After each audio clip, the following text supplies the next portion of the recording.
Video ನೋಡೋಕೆ ಬಂದಿರೋ ಎಲ್ಲರಿಗೂ ಸ್ವಾಗತ ಸುಸ್ವಾಗತ ಅಂತ ಹೇಳ್ತಾ, ಫಸ್ಟ್ ಟೈಮ್ ನಮ್ಮ ಚಾನಲಲ್ಲಿ ವಿಡಿಯೋ ನೋಡ್ತಿರೋ ಅಂಥವ್ರು ಪ್ಲೀಸ್ ನಮ್ಮ ಚಾನಲ್ ಸಬ್ಸ್ಕ್ರೈಬ್ ಮಾಡ್ಕೊಳ್ಳಿ, ಹಾಗೆ ಸಪೋರ್ಟ್ ಮಾಡಿ. ಕೆಲಸ ಹುಡುಕ್ತಿರೋಂಥ ನಿಮ್ಮ ಫ್ರೆಂಡ್ಸ್ಗೆ ಮತ್ತು ರಿಲೇಷನ್ಸ್ಗೆ ಈ ವಿಡಿಯೋನ ಶೇರ್ ಮಾಡಿ. ಇನ್ನು ಇವತ್ತಿನ ವಿಚಾರ ನೋಡೋದಾದರೆ, ಸೆಂಟ್ರಲ್ ಬ್ಯಾಂಕ್ ಆಫ್ ಇಂಡಿಯಾದಲ್ಲಿ ಇದೀಗ ಹುದ್ದೆಗಳು ಖಾಲಿ ಇದ್ದು, ಇನ್ನು ಈ ಹುದ್ದೆಗೆ ಆನ್ಲೈನಲ್ಲಿ ರಿಜಿಸ್ಟ್ರೇಷನ್ ಆಗಲು 18/11/2024 ಪ್ರಾರಂಭವಾಗಿದ್ದು, 3/12/2024 ಆನ್ಲೈನ್ನಲ್ಲಿ ಅರ್ಜಿ ಸಲ್ಲಿಸಲು ಕೊನೆಯ ದಿನಾಂಕವಾಗಿರುತ್ತದೆ. ಹಾಗೆ 14/12/2024 ಆನ್ಲೈನ್ ಎಕ್ಸಾಮಿನೇಷನ್ ಇರುತ್ತದೆ. ಎಕ್ಸಾಮ್ ಆದ ನಂತರ ಜನವರಿ 2nd ವೀಕ್ನಲ್ಲಿ ನಿಮ್ಮ ಇಂಟರ್ವ್ಯೂ ಇರುತ್ತದೆ. ಇನ್ನು ಈ ಬ್ಯಾಂಕ್ನಲ್ಲಿ ಒಟ್ಟು 253 ಹುದ್ದೆಗಳು ಖಾಲಿ ಇದ್ದು, ಸ್ಕೇಲ್ 4ನ 10 ಹುದ್ದೆಗಳು ಖಾಲಿ ಇದ್ದು, ಸ್ಕೇಲ್ 3ನ 56 ಹುದ್ದೆಗಳು ಖಾಲಿ ಇವೆ. ಸ್ಕೇಲ್ 2ನ 162 ಹುದ್ದೆಗಳು ಖಾಲಿ ಇದ್ದು, ಸ್ಕೇಲ್ 1ನ 25 ಹುದ್ದೆಗಳು ಖಾಲಿ ಇವೆ. ಒಟ್ಟು 253 ಹುದ್ದೆಗಳು ಖಾಲಿ ಇವೆ. ಹಾಗೆ ಇಷ್ಟು ಹುದ್ದೆಗಳನ್ನು ಆಯಾಯ ಕ್ಯಾಟಗರಿಗೆ ಇಷ್ಟಿಷ್ಟು ಹುದ್ದೆ ಎಂದು ವಿಂಗಡಿಸಲಾಗಿದೆ. ಯಾವ್ಯಾವ ಕ್ಯಾಟಗರಿಗೆ ಇಷ್ಟು ಹುದ್ದೆ ಅಂತ ನೀವೇ ನೋಡಿ. ಇನ್ನು ಯಾವ್ಯಾವ ಕೆಲಸಗಳು ಖಾಲಿ ಇದೆ ಅಂತ ನೋಡೋದಾದರೆ, ಡಿಸೈನಿಂಗ್ನ ಹುದ್ದೆ, ಡೆವಲಪರ್ನ ಹುದ್ದೆ, ಡೆವಲಪರ್ ಗ್ಲೋಬಲ್ನ ಹುದ್ದೆ, ಡೆವಲಪರ್ .NETನ ಹುದ್ದೆ, ಸರ್ವೈವರ್ ಅಡ್ಮಿನಿಸ್ಟ್ರೇಷನ್ನ ಹುದ್ದೆ, NWO ಅಡ್ಮಿನಿಸ್ಟ್ರೇಷನ್ನ ಹುದ್ದೆ, ಡೇಟಾಬೇಸ್ ಅಡ್ಮಿನಿಸ್ಟ್ರೇಷನ್ನ ಹುದ್ದೆಗಳು, ಡೇಟಾ ಆ್ಯಂಡ್ ಅನಾಲಿಟಿಕ್ಸ್ನ ಹುದ್ದೆಗಳು, Gen AI expert, IT security, IT support 1, IT support 2, IT ಆರ್ಕಿಟೆಕ್ಟ್ನ ಹುದ್ದೆಗಳು. ಒಟ್ಟು 13 ಥರದ ಹುದ್ದೆಗಳು ಖಾಲಿ ಇವೆ. ಹಾಗೆ ಆ್ಯಪ್ ಡೆವಲಪ್ಮೆಂಟ್ ಸ್ಪೆಷಲಿಸ್ಟ್ ಮತ್ತು ಮಾರ್ಟೇಜ್ನ ಹುದ್ದೆಗಳೂ ಇವೆ.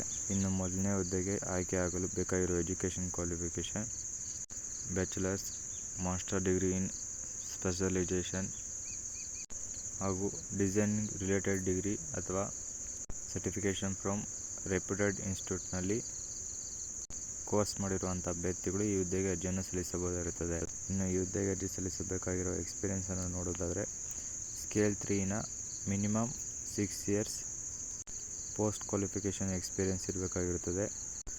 ಡಿಸೈನಿಂಗ್ನಲ್ಲಿ 4 years experience in product interface designing, creating mockup ಮತ್ತು prototypes, designing application and leading designing teams. ಇನ್ನು ಸ್ಕೇಲ್ 2 ಹುದ್ದೆಗೆ minimum 4 years post qualification experience, ಡಿಸೈನಿಂಗ್ನಲ್ಲಿ 2 ಇಯರ್ಸ್ ಎಕ್ಸ್ಪೀರಿಯೆನ್ಸ್ ಇರಬೇಕಾಗಿರುತ್ತದೆ. ಅದಕ್ಕೂ ಕೂಡ ಸೇಮ್ ಸ್ಕೇಲ್ 3ನ ಹಾಗೆ product interface designing, creating mockups and prototypes ಹಾಗೂ ಡಿಸೈನಿಂಗ್ ಅಪ್ಲಿಕೇಶನ್ನಲ್ಲಿ ಎಕ್ಸ್ಪೀರಿಯೆನ್ಸ್ ಇರಬೇಕಾಗಿರುತ್ತದೆ. ಹಾಗೆ ನಮ್ಮ ಚಾನಲಲ್ಲಿ ಹೊಸಬ್ರು ಯಾರಾದರೂ ವಿಡಿಯೋ ನೋಡ್ತಿದ್ರೆ ನಮ್ಮ ಟೆಲಿಗ್ರಾಮ್ ಗ್ರೂಪ್ ಕೂಡ ಜಾಯ್ನ್ ಆಗಿ ಮತ್ತು ವಾಟ್ಸಪ್ ಕೂಡ ಜಾಯ್ನ್ ಆಗಿ. ಅದರಲ್ಲಿ ವರ್ಕ್ ಫ್ರಮ್ ಹೋಮ್ ಮತ್ತು ಈ ಹುದ್ದೆಗಳ ನೋಟಿಫಿಕೇಷನ್ಗಳನ್ನು ನೀಡಲಾಗಿರುತ್ತದೆ. ಇನ್ನು ಎರಡನೇ ಹುದ್ದೆಯಾದ ಡೆವಲಪರ್ನ ಹುದ್ದೆಗೆ, ಜಾವಾ ಡೆವಲಪರ್ನ ಹುದ್ದೆಗೆ ಸ್ಕೇಲ್ 3 ಮತ್ತು ಸ್ಕೇಲ್ 2 1 ಇರುತ್ತದೆ. ಇನ್ನು ಈ ಹುದ್ದೆಗೆ ಆಯ್ಕೆಯಾಗಲು BE BTech in computer science ಅಥವಾ computer applications, information technology, electronics, electric ಮತ್ತು communication, electric and communication MCA ಮಾಡಿರುವಂಥ ಅಭ್ಯರ್ಥಿ ಕೂಡ ಅರ್ಜಿಯನ್ನು ಸಲ್ಲಿಸಬಹುದಾಗಿರುತ್ತದೆ. ಇದರಲ್ಲಿ ಯಾವುದಾದ್ರೂ ಒಂದು ಮಾಡಿದರೆ ಸಾಕು, ಅರ್ಜಿಯನ್ನು ಸಲ್ಲಿಸಬಹುದು. ಪ್ರೊಫೈಲ್ಡ್ ಸರ್ಟಿಫಿಕೇಟ್ ನಾಟ್ ಮ್ಯಾಂಡೇಟರಿ ಆಗಿರ್ತದೆ, ಅಂದರೆ ಅಷ್ಟು ಅವಶ್ಯಕತೆ ಇರೋದಿಲ್ಲ ಅಂತ ಅರ್ಥ. ಅಕಸ್ಮಾತ್ ಕೇಳಿದರೆ ಇದರಲ್ಲಿ ಒಂದಾಗಿರುತ್ತದೆ. Sparing certificate professional Oracle certified professional Java application developer ಅಥವಾ ಈಕ್ವಿವೆಲೆಂಟ್ ಸರ್ಟಿಫಿಕೇಟ್. ಎರಡನೇದಾಗಿ IBMP certificate developer app content enterprises ಅಥವಾ IBM ಸರ್ಟಿಫೈಡ್ ಸಿಸ್ಟಮ್ ಅಡ್ಮಿನಿಸ್ಟ್ರೇಟರ್. ಈ ಯಾವುದರಲ್ಲಿ ಅದು ಹೊಂದಿದ್ರೆ ಸಾಕು ನಿಮ್ಮ ಹತ್ರ. ಇನ್ನು ಎಕ್ಸ್ಪೀರಿಯೆನ್ಸ್ ವಿಚಾರಕ್ಕೆ ಬಂದರೆ, ಸ್ಕೇಲ್ 3ಗೆ ಮಿನಿಮಮ್ 6 ವರ್ಷ ಎಕ್ಸ್ಪೀರಿಯೆನ್ಸ್ ಇರಬೇಕಾಗುತ್ತದೆ. ಇಲ್ಲಾಂದರೆ 4 years experience in handling spring boot framework development of ACE. Scale 2ನ ಮಿನಿಮಮ್ 4 ಇಯರ್ಸ್ ಪೋಸ್ಟ್ ಎಕ್ಸ್ಪೀರಿಯೆನ್ಸ್ ಇರಬೇಕಾಗುತ್ತದೆ, ಪೋಸ್ಟ್ ಕ್ವಾಲಿಫಿಕೇಷನ್ ಎಕ್ಸ್ಪೀರಿಯೆನ್ಸ್ ಇರಬೇಕಾಗುತ್ತದೆ. ಇಲ್ಲಾಂದರೆ 2 years of experience and handling spring boot framework development of AC ಇದಕ್ಕೂ ಕೂಡ same ಆಗಿರುತ್ತದೆ. ಅಥವಾ ಸ್ಕೇಲ್ 1ಗೆ minimum 2 years post qualification experience ಅಥವಾ 1 ಇಯರ್ಸ್ ಹ್ಯಾಂಡ್ಲಿಂಗ್ ಸ್ಪ್ರಿಂಕ್ಲಿಂಗ್ ಬೂಟ್ ಫ್ರೇಮ್ವರ್ಕ್ನ ಎಕ್ಸ್ಪೀರಿಯೆನ್ಸ್ ಇರಬೇಕಾಗಿರುತ್ತದೆ. ಎರಡನೇದರಲ್ಲಿ ಜಾವಾ ಡೆವಲಪರ್ನಲ್ಲೇ ಮೊಬೈಲ್ ಅಪ್ಲಿಕೇಶನ್ ಡೆವಲಪರ್ನ ಹುದ್ದೆಗೆ ಇದಕ್ಕೂ ಕೂಡ BE BTech ಇಲ್ಲಾಂದರೆ computer applications, information technology, electronic in communication ಇಲ್ಲ ಎಲೆಕ್ಟ್ರಾನಿಕ್ ಇನ್ ಟೆಲಿಕಮ್ಯುನಿಕೇಷನ್ MCA ಆಗಿರುವಂಥ ಅಭ್ಯರ್ಥಿ ಕೂಡ ಅರ್ಜಿಯನ್ನು ಸಲ್ಲಿಸಬಹುದಾಗಿರುತ್ತದೆ. ಇನ್ನು ಎಕ್ಸ್ಪೀರಿಯೆನ್ಸ್ ವಿಚಾರಕ್ಕೆ ಬಂದರೆ 4 ಇಯರ್ಸ್ ಪೋಸ್ಟ್ ಕ್ವಾಲಿಫಿಕೇಷನ್ ಎಕ್ಸ್ಪೀರಿಯೆನ್ಸ್ ಮತ್ತು 2 years mobile app development for Android and SOS ಇರುವಂಥ ಅಭ್ಯರ್ಥಿ ಅರ್ಜಿ ಸಲ್ಲಿಸಬಹುದು. ಇದಲ್ಲದೆ ಎಲ್ಲ ಹುದ್ದೆಗೂ ಕೂಡ ಸೇಮ್ ಕ್ವಾಲಿಫಿಕೇಷನ್ ಮತ್ತು ಸೇಮ್ ಎಜುಕೇಷನ್ ಮತ್ತು ಎಕ್ಸ್ಪೀರಿಯೆನ್ಸ್ ಸೇಮ್ ಆಗಿರುತ್ತದೆ. ಇನ್ನು ಅರ್ಜಿ ಸಲ್ಲಿಸುವಂಥ ಅಭ್ಯರ್ಥಿಗೆ ಸ್ಕೇಲ್ 4ಗೆ ಏಜ್ ಮಿನಿಮಮ್ 34 ವರ್ಷದಿಂದ ಮ್ಯಾಕ್ಸಿಮಮ್ 40 ವರ್ಷ ಇರುವಂಥ ಅಭ್ಯರ್ಥಿ ಅರ್ಜಿ ಸಲ್ಲಿಸಬಹುದು. ಮತ್ತು ಈ ಅಭ್ಯರ್ಥಿಗೆ ಮಿನಿಮಮ್ 8 ಇಯರ್ಸ್ ಎಕ್ಸ್ಪೀರಿಯೆನ್ಸ್ ಇರಬೇಕಾಗುತ್ತದೆ. ಸ್ಕೇಲ್ 3 ಹುದ್ದೆಗೆ ಮಿನಿಮಮ್ 30 ವರ್ಷ ಏಜ್ ಆಗಿರ್ಬೋದು, 38 ಇಯರ್ಸ್ ಮ್ಯಾಕ್ಸಿಮಮ್ ಆಗಿರುತ್ತದೆ ಮತ್ತು 6 ಇಯರ್ಸ್ ಎಕ್ಸ್ಪೀರಿಯೆನ್ಸ್ ಇರಬೇಕಾಗುತ್ತದೆ. ಸ್ಕೇಲ್ 2ಗೆ ಮಿನಿಮಮ್ 27 ವರ್ಷದಿಂದ ಮ್ಯಾಕ್ಸಿಮಮ್ 33 ವರ್ಷ ಇರುವಂಥ ಅಭ್ಯರ್ಥಿ ಅರ್ಜಿ ಸಲ್ಲಿಸಬಹುದಾಗಿದ್ದು ಹಾಗೂ 4 ವರ್ಷ ಎಕ್ಸ್ಪೀರಿಯೆನ್ಸ್ ಇರಬೇಕಾಗುತ್ತದೆ. ಸ್ಕೇಲ್ 1ಗೆ ಮಿನಿಮಮ್ 23 ವರ್ಷದಿಂದ ಮ್ಯಾಕ್ಸಿಮಮ್ 27 ವರ್ಷ ಇರುವಂಥ ಅಭ್ಯರ್ಥಿ ಅರ್ಜಿ ಸಲ್ಲಿಸಬಹುದಾಗಿದ್ದು ಮಿನಿಮಮ್ 2 ಇಯರ್ಸ್ ಎಕ್ಸ್ಪೀರಿಯೆನ್ಸ್ ಇರಬೇಕಾಗುತ್ತದೆ. ಇನ್ನು ಈ ಹುದ್ದೆಯ ಲೊಕೇಶನ್ ಬಂದು ಮುಂಬೈನಲ್ಲೇ ಇದ್ದು ಮುಂಬೈನಲ್ಲಿ ಪೋಸ್ಟಿಂಗ್ ಇರುತ್ತದೆ. ಇಲ್ಲಾಂದರೆ ನಾವಿ ಮುಂಬೈ ಅಥವಾ ಹೈದರಾಬಾದ್ ಇವು ಮೂರರಲ್ಲಿ ಒಂದು ಸ್ಥಳದಲ್ಲಿ ಪೋಸ್ಟಿಂಗ್ ಇದ್ದು ಮತ್ತು 24/7 ಕೆಲಸ ಇದ್ದು ಶಿಫ್ಟ್ನ ಮೂಲಕ ಕೆಲಸ ನಡೀತಿರುತ್ತದೆ. ಮತ್ತು ಅರ್ಜಿ ಸಲ್ಲಿಸುವಂಥ ಅಭ್ಯರ್ಥಿಗಳು ಖಂಡಿತವಾಗಿ ನಿಮ್ಮ ಒರಿಜಿನಲ್ ಮಾರ್ಕ್ಶೀಟನ್ನು ಸಬ್ಮಿಟ್ ಮಾಡಬೇಕಾಗಿರುತ್ತದೆ. ಮತ್ತು ಪ್ರೊಫೆಷ್ನಲ್ ಸರ್ಟಿಫಿಕೇಟ್ ಇಲ್ಲಾಂದರೆ ಡಿಗ್ರಿ ಸರ್ಟಿಫಿಕೇಟ್ ಸಬ್ಮಿಟ್ ಮಾಡಬೇಕಾಗಿರುತ್ತದೆ. ಹಾಗೆ ಏಜ್ ರಿಲ್ಯಾಕ್ಸೇಷನ್ ಕೂಡ ಇದ್ದು SC/ST ಅಭ್ಯರ್ಥಿಗಳಿಗೆ 5 ಇಯರ್ಸ್ ಏಜ್ ರಿಲ್ಯಾಕ್ಸೇಷನ್ ಇರುತ್ತದೆ. OBC ಅಭ್ಯರ್ಥಿಗೆ 3 ಇಯರ್ಸ್, PWD ಅಭ್ಯರ್ಥಿಗೆ 10 ಇಯರ್ಸ್, ಚಿಲ್ಡ್ರನ್ಸ್ ಫ್ಯಾಮಿಲಿ ಮೆಂಬರ್ಗೆ 5 ಇಯರ್ಸ್ ಮತ್ತು ಎಕ್ಸ್ ಸರ್ವಿಸ್ ಮ್ಯಾನ್ ಇಲ್ಲಾಂದರೆ ಕಮಿಷನರ್ಡ್ ಆಫೀಸರ್ಗೆ 5 ಇಯರ್ಸ್ ಏಜ್ ರಿಲ್ಯಾಕ್ಸೇಷನ್ ಇರುತ್ತದೆ. ಇನ್ನು ಈ ಹುದ್ದೆಗೆ ಆಯ್ಕೆಯಾದಂಥ ಅಭ್ಯರ್ಥಿಗಳಿಗೆ ಚೀಫ್ ಮ್ಯಾನೇಜರ್ನ ಹುದ್ದೆಗೆ ಇದು ಸ್ಕೇಲ್ 4ನ ಹುದ್ದೆಯಾಗಿದ್ದು ಬೇಸಿಕ್ ಪೇ 1,02,300 1,14,220 ರೂಪಾಯಿವರೆಗೆ ಮಾಸಿಕ ವೇತನ ಇರುತ್ತದೆ. ಇನ್ನು ವರ್ಷಕ್ಕೆ ನೋಡೋದಾದರೆ 35,27,000ವರೆಗೂ ವಾರ್ಷಿಕ ವೇತನವಿದ್ದು ಇನ್ನು ಈ ಹುದ್ದೆಯ ಪೋಸ್ಟಿಂಗ್ ಬಂದು ಮುಂಬೈ ಅಥವಾ ನಾವಿ ಮುಂಬೈ ಇಲ್ಲಾಂದರೆ ಹೈದರಾಬಾದ್ನಲ್ಲಿ ಪೋಸ್ಟಿಂಗ್ ಇರುತ್ತದೆ. ಇನ್ನು ಎರಡನೇದಾಗಿ ಸೀನಿಯರ್ ಮ್ಯಾನೇಜರ್ನ ಹುದ್ದೆಗೆ ಇದು ಸ್ಕೇಲ್ 3 ಹುದ್ದೆಯಾಗಿದ್ದು ಮಾಸಿಕ ವೇತನವು 85,000ದಿಂದ ಹಿಡಿದು 1,05,000ವರೆಗೂ ಮಾಸಿಕ ವೇತನವಿದ್ದು ವಾರ್ಷಿಕವಾಗಿ 29 ಲಕ್ಷದವರೆಗೂ ವಾರ್ಷಿಕ ವೇತನ ಇರುತ್ತದೆ. ಮತ್ತು ಈ ಹುದ್ದೆಗೆ ಪೋಸ್ಟಿಂಗ್ ಬಂದು ಸೇಮ್ ಆಗಿದ್ದು ಮುಂಬೈ ಇಲ್ಲಾಂದರೆ ನಾವಿ ಮುಂಬೈ ಇಲ್ಲ ಹೈದರಾಬಾದ್ನಲ್ಲಿ ಪೋಸ್ಟಿಂಗ್ ಇರುತ್ತದೆ.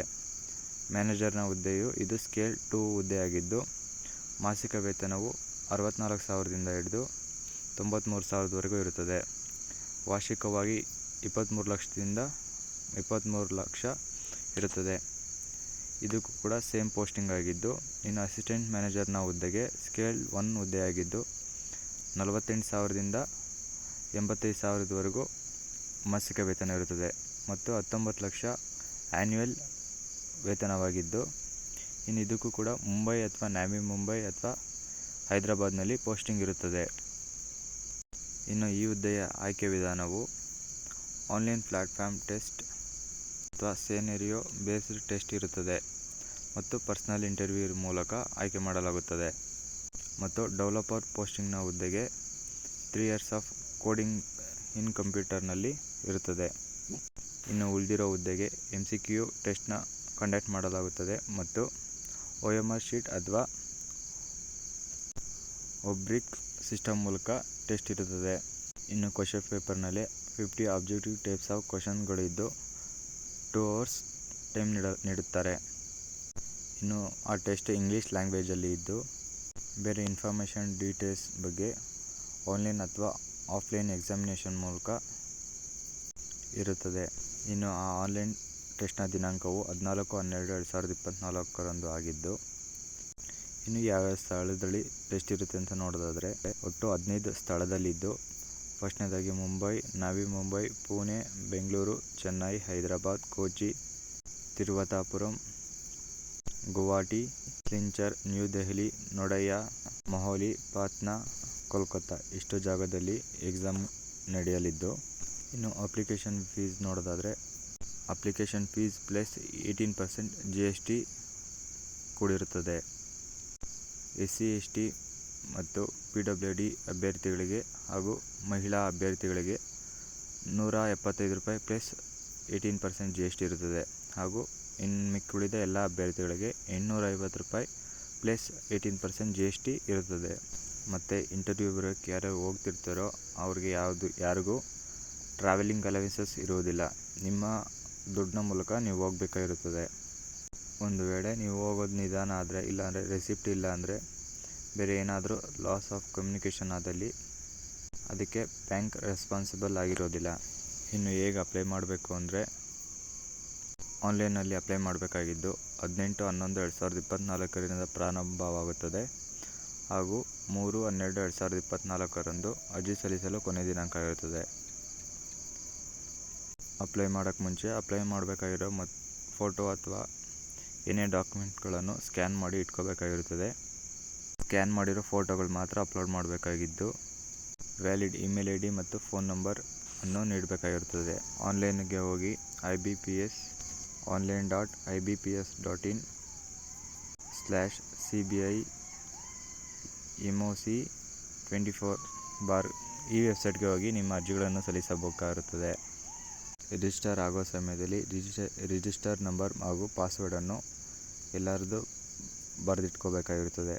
ಸ್ಕ್ಯಾನ್ ಫೋಟೋಗ್ರಫಿ ಇವೆಲ್ಲ ಅಪ್ಲೋಡ್ ಮಾಡಾದಮೇಲೆ ನೆಸೆಸರಿ ಇರುವ ಡಾಕ್ಯುಮೆಂಟ್ಗಳೆಲ್ಲ ನೀಡಿ ನೆಕ್ಸ್ಟ್ ಸೇವ್ ಮೇಲೆ ನೆಕ್ಸ್ಟ್ ಕ್ಲಿಕ್ ಮಾಡಿ. ಎಲ್ಲ ಡಾಕ್ಯುಮೆಂಟ್ಗಳನ್ನು ನೀಡಿ ಮತ್ತು ಏನಾದರೂ ಮಾಡಿಫಿಕೇಷನ್ ಇದ್ದರೆ ಚೇಂಜ್ ಮಾಡಿ ಕಂಪ್ಲೀಟ್ ಮೇಲೆ ಕ್ಲಿಕ್ ಮಾಡಿದ್ರೆ ರಿಜಿಸ್ಟ್ರೇಷನ್ ಆಗುತ್ತದೆ. ನೀವು ಅಪ್ಲೋಡ್ ಮಾಡುವಂಥ ಸ್ಕ್ಯಾನ್ ಫೋಟೋಗ್ರಫಿ ಮತ್ತು ಸಿಗ್ನೇಚರ್ ಆ್ಯಂಡ್ ಮಾರ್ಕ್ಶೀಟ್ ಮತ್ತು ಗ್ರ್ಯಾಜುಯೇಷನ್ ಮಾರ್ಕ್ಶೀಟ್ಗಳನ್ನು ಸ್ಕ್ಯಾನ್ ಮಾಡಿ ಅಪ್ಲೋಡ್ ಮಾಡಬೇಕಾಗಿದ್ದು, ಅದಕ್ಕೆ ಇಷ್ಟೇ ಆದಂಥ ಸೈಜ್ ಇದೆ. ಮತ್ತು ಅಪ್ಲೋಡ್ ಮಾಡೋವಂಥವ್ರು ನಿಮ್ಮ ರೀಸೆಂಟ್ ಪಾಸ್ಪೋರ್ಟ್ ಸೈಜ್ ಫೋಟೋ ಹಾಗೆ ಕ್ಲಿಯರಾಗಿರೋ ಫೋಟೋ ಅಂತ ಅಪ್ಲೋಡ್ ಮಾಡಬೇಕಾಗಿರ್ತದೆ. ಇನ್ನು 20 KB ಇಂದ 50 KB ಒಳಗಡೆ ಇರುವಂಥ ಫೋಟೋಗಳನ್ನ ಅಪ್ಲೋಡ್ ಮಾಡಬೇಕಾಗಿರ್ತದೆ. ಇನ್ನು ಸಿಗ್ನೇಚರನ್ನು ವೈಟ್ ಪೇಪರ್ ಮೇಲೆ ಬ್ಲ್ಯಾಕ್ ಪೆನ್ನಲ್ಲಿ ಸಿಗ್ನೇಚರ್ ಮಾಡಬೇಕಾಗಿದ್ದು, 10 KB ಇಂದ 20 KB ಒಳಗಡೆ ಇರುವಂಥ ಫೋಟೋನ ಅಪ್ಲೋಡ್ ಮಾಡ್ಬೋದಾಗಿರ್ತದೆ. ಲೆಫ್ಟ್ ತಮ್ ಇಂಪ್ರೆಷನ್ ಕೂಡ ಕೊಡಬೇಕಾಗಿದ್ದು, ವೈಟ್ ಪೇಪರ್ ಮೇಲೆ ಬ್ಲ್ಯಾಕ್ ಇಲ್ವಾ ಬ್ಲೂ ಇಂಕ್ನ ಮೂಲಕ ತಮ್ ಇಂಪ್ರೆಷನ್ ಕೊಟ್ಟು JPG ಅಥವಾ JPG ಫೈಲನ್ನಾಗಿ ಮಾಡಿ ಅಪ್ಲೋಡ್ ಮಾಡಬೇಕಾಗಿರ್ತದೆ. 20 KB ಇಂದ 50 KB ಒಳಗಡೆ ಇರುವಂಥ ಫೋಟೋನ ಅಪ್ಲೋಡ್ ಮಾಡಬೇಕಾಗಿರುತ್ತದೆ. ಹ್ಯಾಂಡ್ ರೈಟಿಂಗ್ ಡಿಕ್ಲರೇಷನ್ ಇಮೇಜನ್ನು ಕೂಡ ಅಪ್ಲೋಡ್ ಮಾಡಬೇಕಾಗಿದ್ದು, ಇಂಗ್ಲೀಷಲ್ಲಿ ವೈಟ್ ಪೇಪರ್ನಲ್ಲಿ ಬ್ಲ್ಯಾಕ್ ಇಂಕ್ನ ಮೂಲಕ ಸರಿಯಾಗಿ ಬರೆದು ಅಪ್ಲೋಡ್ ಮಾಡಬೇಕಾಗಿದ್ದು, ಫೈಲ್ ರೂಪದಲ್ಲಿ JPG ಅಥವಾ JPG ಫೈಲ್ಗಳನ್ನು ಮಾಡಿ ಅಪ್ಲೋಡ್ ಮಾಡಬೇಕಾಗಿರುತ್ತದೆ. ಮತ್ತು ಈ ಫೈಲ್ನ ಸೈಜ್ ಬಂದು 50 KB ಇಂದ 100 KB ಒಳಗಡೆ ಇರಬೇಕಾಗಿದ್ದು, ಹ್ಯಾಂಡ್ ರೈಟಿಂಗ್ ಏನಾದರೂ ಕ್ಯಾಪಿಟಲ್ ಲೆಟರಲ್ಲಲ್ಲಿ ಇದ್ದರೆ ಅಂಥ ಲೆಟ್ರನ್ನು ಅಕ್ಸೆಪ್ಟ್ ಮಾಡಿಕೊಡೋದಿಲ್ಲ. ಹಾಗೆ ಈ ಹುದ್ದೆಯ ನೋಟಿಫಿಕೇಷನನ್ನು ನಮ್ಮ ಟೆಲಿಗ್ರಾಮ್ ಗ್ರೂಪಲ್ಲಿ ನೀಡಿದ್ದು. ಇನ್ನು ಈ ವಿಡಿಯೋ ನಿಮಗೆ ಇಷ್ಟ ಆಗಿದೆ ಲೈಕ್ ಮಾಡಿ, ಕಮೆಂಟ್ ಮಾಡಿ, ಶೇರ್ ಮಾಡಿ. ಮತ್ತೆ ನೆಕ್ಸ್ಟ್ ವಿಡಿಯೋ ಸಿಗೋಣ. ಅಲ್ಲಿ ತನಕ ನಮ್ಮ ಚಾನಲ್ನ ಸಪೋರ್ಟ್ ಮಾಡ್ತಾಯಿರಿ, ನೋಡ್ತಾಯಿರಿ. ಈ ಹುದ್ದೆಗೆ ಯಾರ್ಯಾರು ಅರ್ಜಿ ಸಲ್ಲಿಸ್ತಾ ಇದ್ದಾರೆ ಅವರೆಲ್ಲರಿಗೂ ಆಲ್ ದಿ ಬೆಸ್ಟ್ ಅಂತ ಹೇಳ್ತಾ ಇಲ್ಲಿಗೆ ಈ ವಿಡಿಯೋನ ಮುಗಿಸ್ತಾ ಇದ್ದೀನಿ. ಧನ್ಯವಾದಗಳು.